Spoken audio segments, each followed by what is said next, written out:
إنا لننصر رسلنا والذين آمنوا في الحياة الدنيا ويوم يقوم الأشهاد يوم لا ينفع الظالمين معذرتهم ولهم اللعنة ولهم سوء الدار.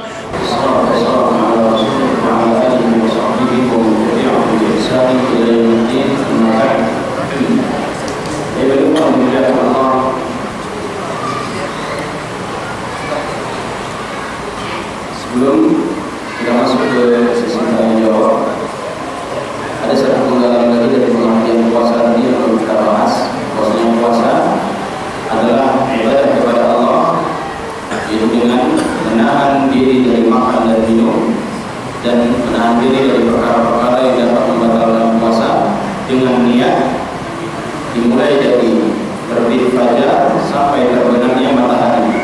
Sampai situ tadi kan bahasan kita. Min syakhsin maksus yang terakhir dan dilakukan oleh orang-orang tertentu. Ya, berarti ada syarat-syaratnya orang tertentu. Siapa? Yang pertama, dia harus seorang muslim. Harus seorang muslim. Kalau dia bukan orang yang muslim, orang yang mukmin, orang beriman kepada Allah Subhanahu wa taala, ya, bukan seorang muslim, maka tidak diterima amalannya, tidak dihitung amalannya. Wa ja'alnahu amalan manthura, dan amalannya itu akan dijadikan seperti debu yang berterbangan walaupun dia berpuasa, walaupun sebulan dia, walaupun sebulan.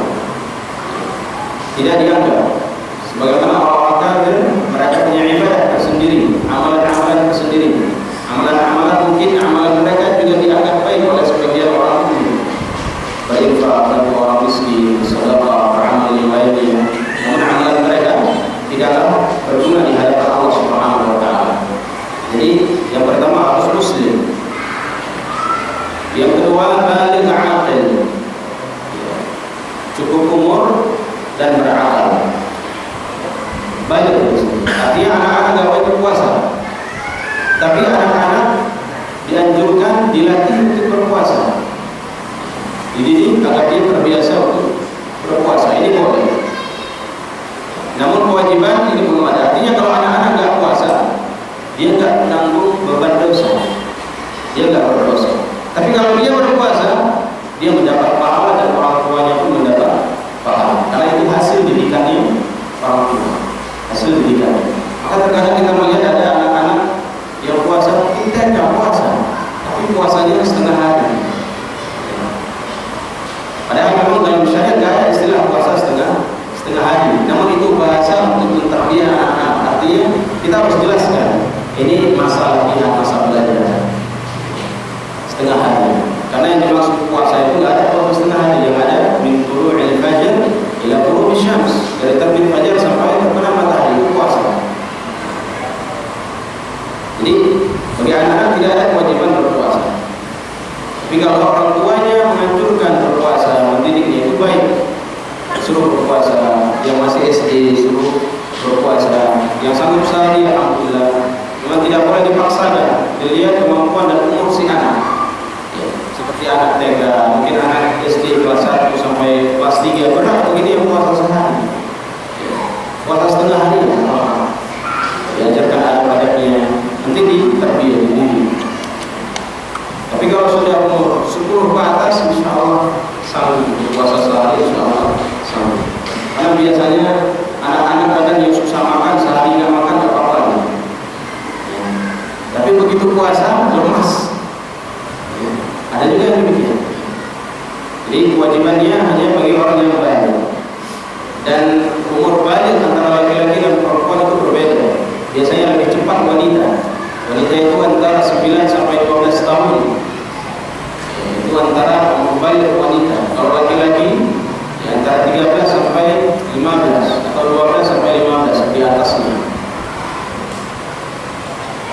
Ini diperhatikan bagi orang tua yang mempunyai anak, boleh anaknya dilatih untuk berpuasa. Dan diajarkan bahwasanya puasa itu adalah kewajiban, dan kewajibannya itu turun dari Allah Subhanahu wa taala. Min syakhsin maksus aqil. Dan dia berakal. Jadi kalau tidak bisa ya orang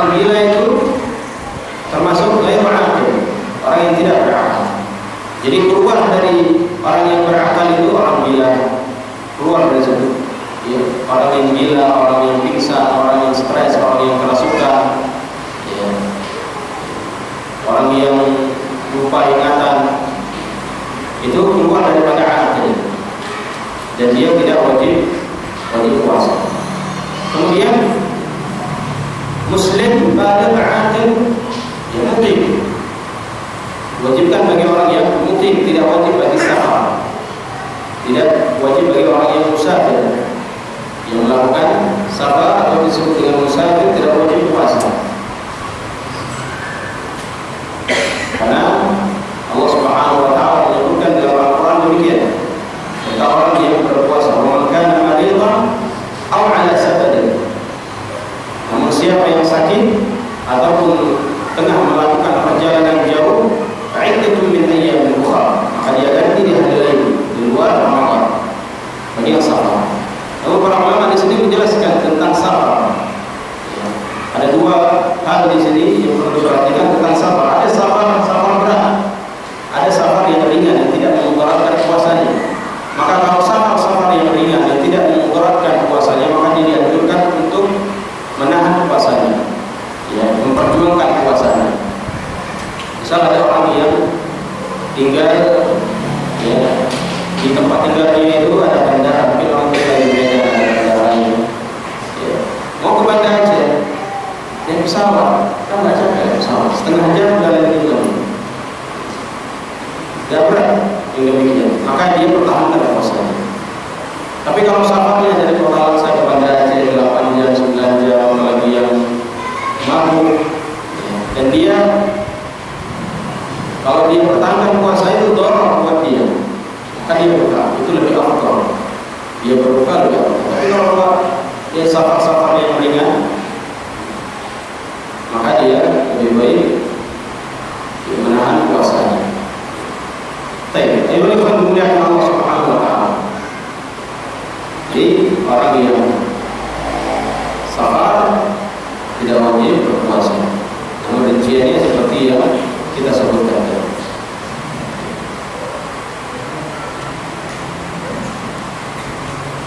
Jadi ini pengertian dari puasa. Pengertian dari puasa. Jadi kita tidak bahas semuanya karena waktu kita tidak banyak. Sini ada pertanyaan. Bolehkah kita menggosok gigi di siang hari pada saat puasa? Gosok gigi ada dua. Ada menggunakan pasta gigi, ada menggunakan siwak. Kalau menggunakan siwak boleh kapan saja. Standby siwaknya di kantongnya, ya. Standby 24 jam tidak apa-apa. Mulai dari pagi sampai di berbuka, standby di kantongnya, ya. Namun permasalahan pasta gigi itu dilihat kebiasaannya dia. Dan tidak boleh berlebihan, boleh menggunakan pasta sesuai dengan kebutuhannya. Dia di luar puasa sikat gigi sehari 2 kali, pagi dan malam. Atau kadang ada orang sikat gigi bangun pagi aja, sehari sekali. Namun ketika waktu puasa dia sikat gigi sehari 5 kali, lebih rajin. Nah, ini nggak boleh. Ya, unsur kesengajaan. Seperti mana orang yang mandi sehari mandi 2 kali, begitu puasa 5 kali dia mandi. Sengaja biar adem. Ada orang nggak pernah di kolam renang, nggak pernah ke sungai. Ketika bulan puasa sering-sering dia ke kolam, sering-sering dia nyemplung ke sungai. Cari adem. Jadi masalah sikat gigi boleh dia sikat gigi, namun jangan berlebihan dan tidak boleh ada kesengajaan biar enak lebih ringan dari apa. Makruh demikian dengan niat demikian. Kalau lihat di kebiasaan memang setiap ingin sholat dia harus sikat gigi, tidak masalah, tidak ada masalah. Itu dia harus jaga, karena di sana yang namanya ya, sikat gigi akan terbuka ruang-ruang untuk ya, masuknya ya, rasa, kemudian yang lain-lain. Maka itu harus dia perhatikan dan dia jaga.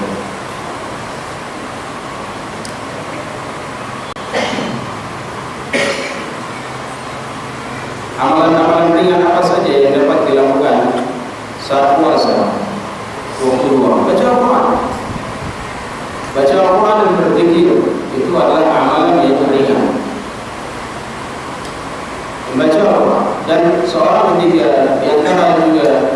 persiapan dalam bulan Ramadan, dia mempunyai target. Dia ada target.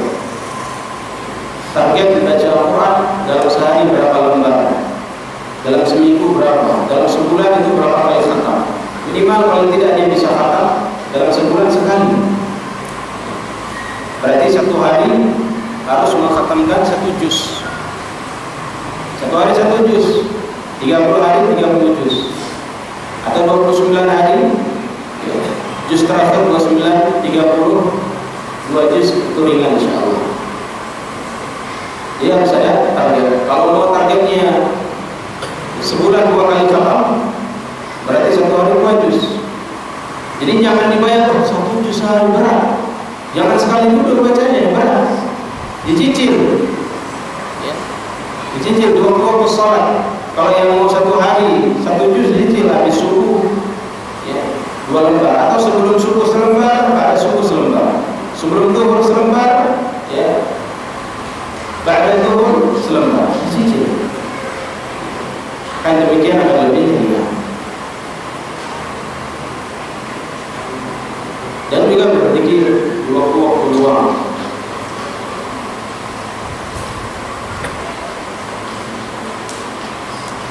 Apakah puasa yang sengaja ditinggalkan tetap wajib diganti? Iya, dia mendapatkan dosa dan harus bertaubat dan wajib ganti. Wajib kan? Ganti. Karena dia sengaja meninggalkan. Wajib dia ganti. Kapanpun itu wajib dia ganti. Sudah 20 tahun yang lalu wajib ganti. Dia perkirakan kira-kira berapa dia hitung. Ya, perkirakan berapa? 60 hari dia ganti. 100 hari cicil Senin Kamis atau puasa Daud. Ya. Itu yang dia ingat kayaknya selama sekian tahun segini lah. Di luar daripada itu dia bertobat kepada Allah Subhanahu wa taala. Nah, hutang puasa itu adalah hutang. Nah, dia karena puasa itu ibadahnya untuk Allah Subhanahu wa taala, wa ana ajzi, dan aku yang langsung memberikan ganjaran. Jadi harus diqadha, harus diganti. Dan dia hutang kepada Allah Subhanahu wa taala.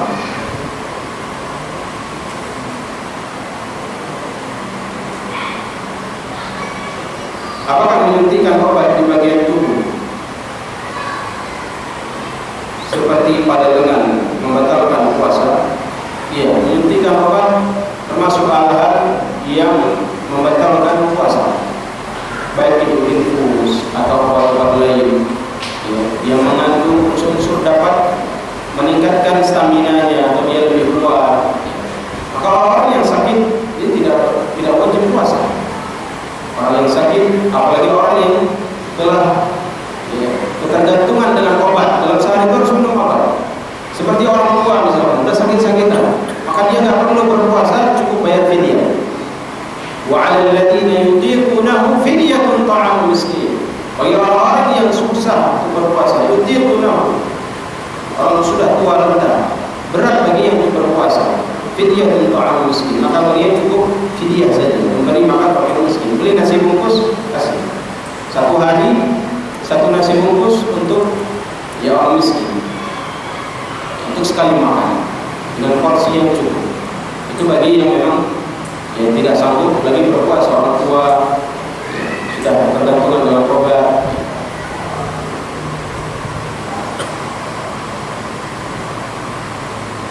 Tolong jelaskan tata cara membayar fidyah bagi ibu hamil dan menyusui yang tidak berpuasa, serta apakah sudah membayar fidyah tetap mengqadha puasanya atau tidak. Mencukupkan dengan qadha, mencukupkan dengan fidyah, ya, ini sudah ya, selesai. Artinya dia tidak perlu lagi mengqadha. Namun kalau dia mengqadha juga ini boleh. Ya, ini juga boleh. Kalau dia ingin membayar fidyah saja itu cukup, tapi kalau dia menambah dengan qadha itu boleh. Agar terlepas dari berapa-berapa, karena orang yang menyusui, orang yang hamil itu terdapat silang pendapat para ulama, apakah qadha ataupun fidyah, qadha atau fidyah. Sebagian mengatakan qadha, sebagian mengatakan fidyah. Yang fidyah ini sesuai dengan apa yang difatwakan oleh Ibnu Umar dan para sahabat, dan fatwanya sahabat itu lebih didahulukan.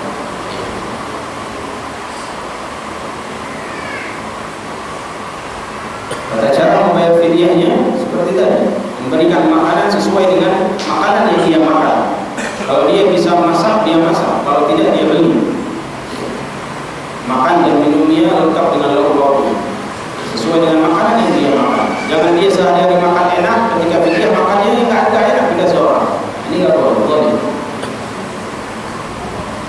Dan cukup sekali makan, tidak 3 kali. Bagaimana seharusnya puasa bagi seorang yang bekerja di tempat yang haram dan selalu berkomunikasi dengan wanita yang bukan mahram? Berpuasa,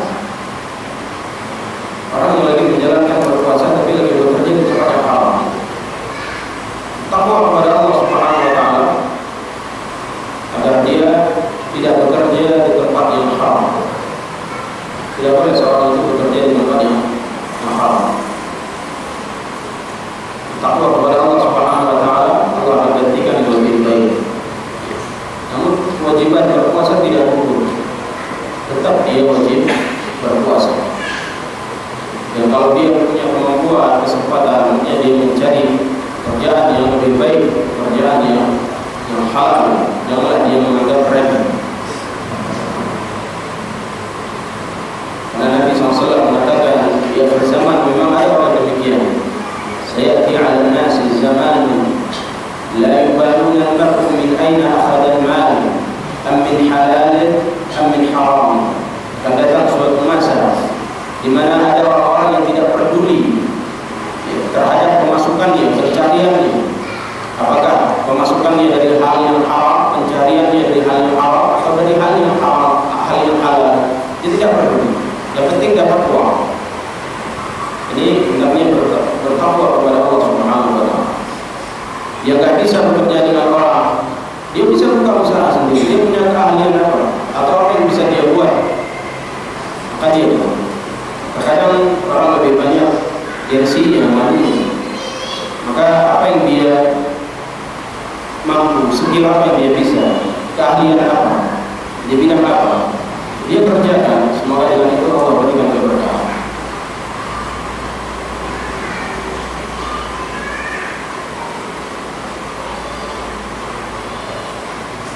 Anak punya anak baru tamat SD, sampai sekarang anak belum ketemu ponpes yang benar-benar sunnah. Tolong Ustaz rekomendasikan ponpes yang benar-benar sunnah yang ada di Langsa, seputar Aceh ataupun di luar Aceh.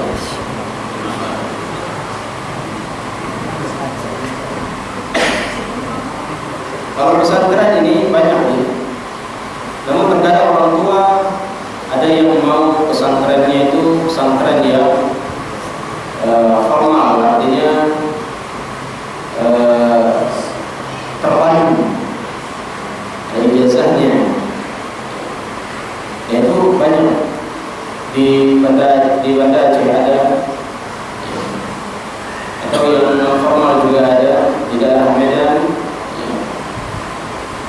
juga ada.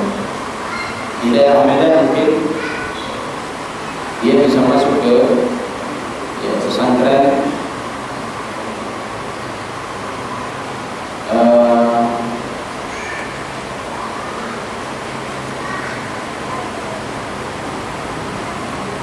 Nuha atau pesantren-pesantren yang lain, atau di Aceh seperti di As-Sunnah atau di seputar Banda Aceh, di Aceh besar juga ada. Menurut saya tidak berani banyak merekomendasi, ini tanggung jawab besar. Mungkin saya rekom sekarang, ternyata sudah berubah. Salah. Apakah orang yang berpuasa dibolehkan berendam, menyelam atau berenang? Intinya orang yang berpuasa boleh mandi. Intinya orang yang berpuasa dia boleh mandi. Artinya mandi sendiri dia boleh berenang ya secukupnya. Tidak perlu dia berenang berjam-jam. Memang untuk mandi bersih-bersih nggak masalah. Tapi kalau sudah berendam ini kan bahasanya tujuannya sudah lain, namanya berendam. Berarti ini untuk menghilangkan panas, biar enak, biar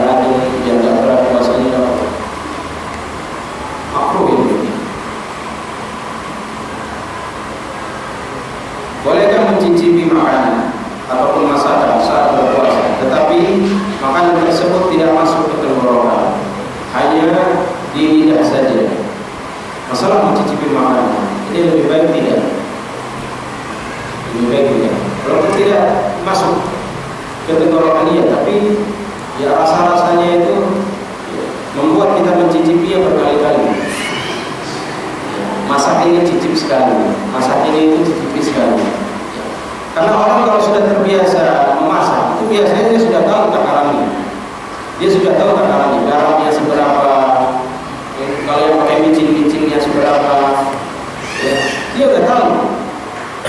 Tapi kalau orang yang nggak pernah masak, ditakar-takar aja, kira-kira. Namanya juga orang puasa. Asin-asin sedikit, tawar-tawar sedikit, ya, malu. Jadi dalam hal ini lebih baik itu jangan keenakan dalam mencicipi. Karena memasak ini kalau dia memang sudah ahlinya itu mudah dalam menakar. Makanya juga dalam ilmu memasak penting juga itu diperhatikan tentang takaran-takaran. Terkadang ada orang masak itu dia hanya sekedar pakai ujung jarinya, nggak pakai takaran sendok. Jadi dia nggak tahu, karena kebiasaan masak, ya, masuk pakai ujung jari itu rasa kurang, tambah lagi. Jadi dia nggak tahu takaran. Tapi orang yang pakai takaran, dia enak aja masak. Nggak tahu dia takarannya, dia berikan ilmunya, dia tidak perlu rasa-rasa lagi. Wallahu ta'ala. Kalau alhamdulillah Allah Subhanahu wa ta'ala. Tayangan sudah habis. Kita tutup, namun sebelum kita tutup ini ada waktu sedikit lagi.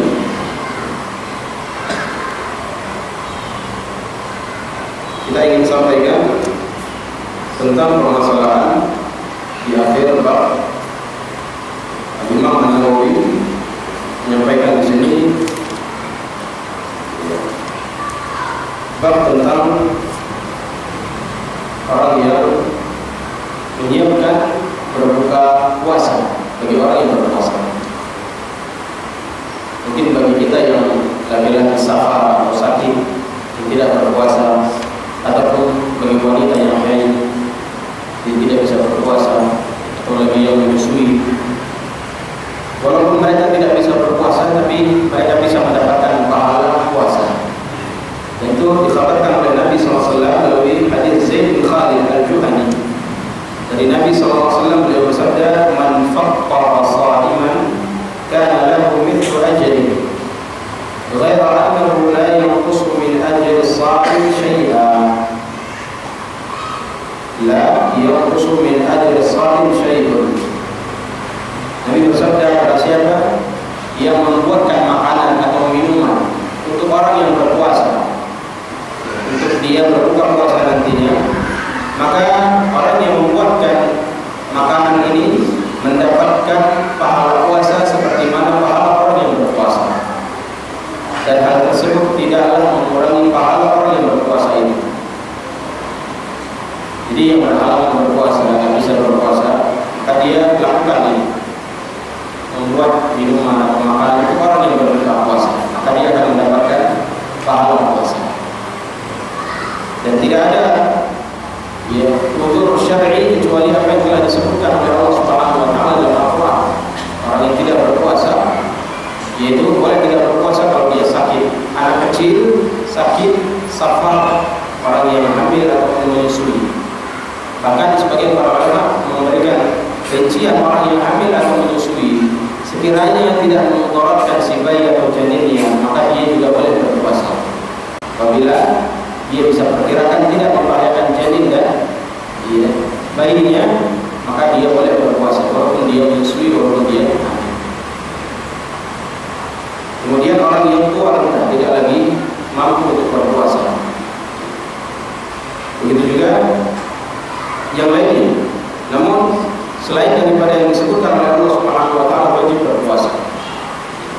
Walaupun dia bekerja keras. Siapa bekerja keras?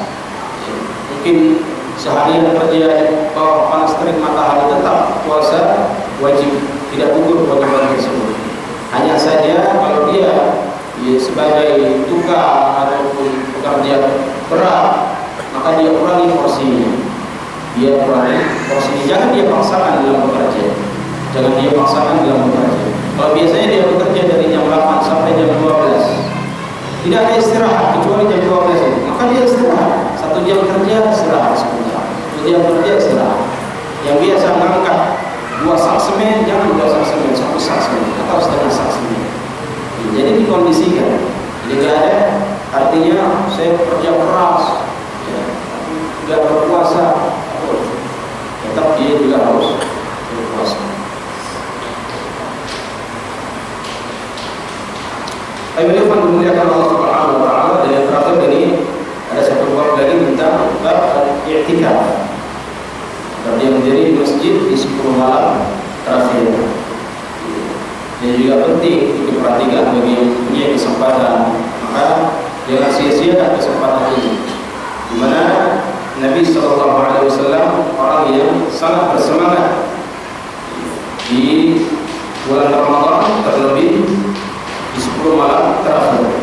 Mana Nabi SAW apabila sampai 10 malam terakhir, beliau membangunkan keluarganya yang lebih bersemangat lagi di 10 malam terakhir tersebut, dan juga beliau mengikat, mengencangkan ikat pinggangnya.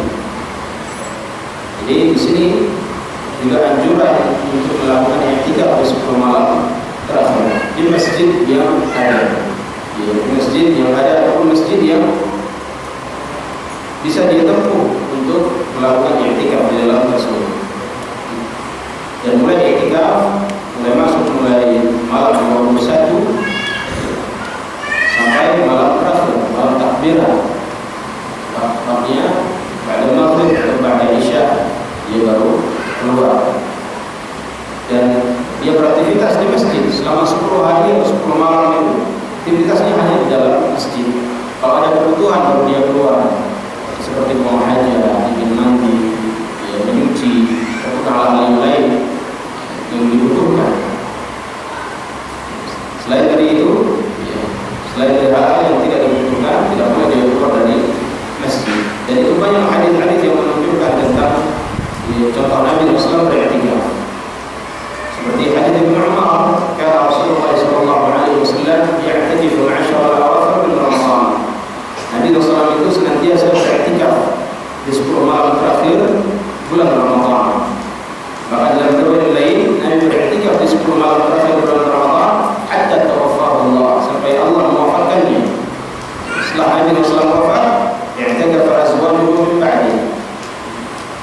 Istri-istri Nabi juga ikut melakukan i'tikaf. Namun wanita ketika dia ingin beriktikaf ini harus ada tempat khusus. Harus ada tempat khusus yang terjaga, dan harus ada izin suami atau izin ya, orang tua kalau dia belum menikah. Kalau dia sudah menikah, izin suami. Dan di tempat yang khusus, tidak boleh berbau ataupun ya, tidak tertutup ataupun bebas dari pandangan laki-laki, harus terjaga semuanya. Maka boleh. Namun yang lebih berat lagi dikhususkan kepada laki-laki, yang lebih dianjurkan lagi kepada laki-laki. Dan yang namanya i'tikaf itu di dalam masjid, bukan di rumah, bukan di hotel, ya, bukan di selain masjid. Jadi i'tikaf itu di masjid, bukan di rumah. Kalau di rumah itu namanya cuma i'tikaf, tapi menghidupkan malam. Menghidupkan malam tidak apa-apa, mendapatkan kebaikan. Tapi dia nggak sanggup i'tikaf di masjid, tapi dia bisa menghidupkan malam di rumah, insyaallah dia mendapatkan ya, kebaikan ya, malam qadar. Jadi malam qadar itu tidak mesti didapat hanya orang-orang yang ada di masjid. Dimanapun dia berada, dia menghidupkan malam Lailatul Qadar. Semoga Allah Subhanahu Wa Taala memberikan kesempatan kita untuk mendapatkan malam tersebut. Dan malam tersebut tidak perlu ditunggu, tidak perlu dihitung-hitung. Ini malam apa ya? Ini qadar tidak perlu diselidiki, tidak perlu.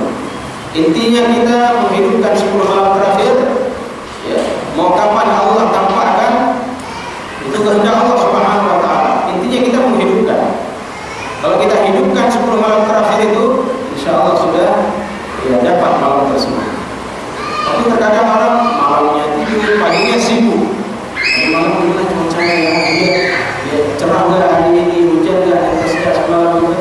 Dicari tanda-tandanya, tapi dia malamnya tidur. Itu sama aja seperti ini. Jadi malamnya itu yang dihidupkan, malamnya yang dihidupkan. Ayo lihat memuliakan Allah Subhanahu Wa Taala. Dan i'tikaf, jumhur para ulama mengatakan i'tikaf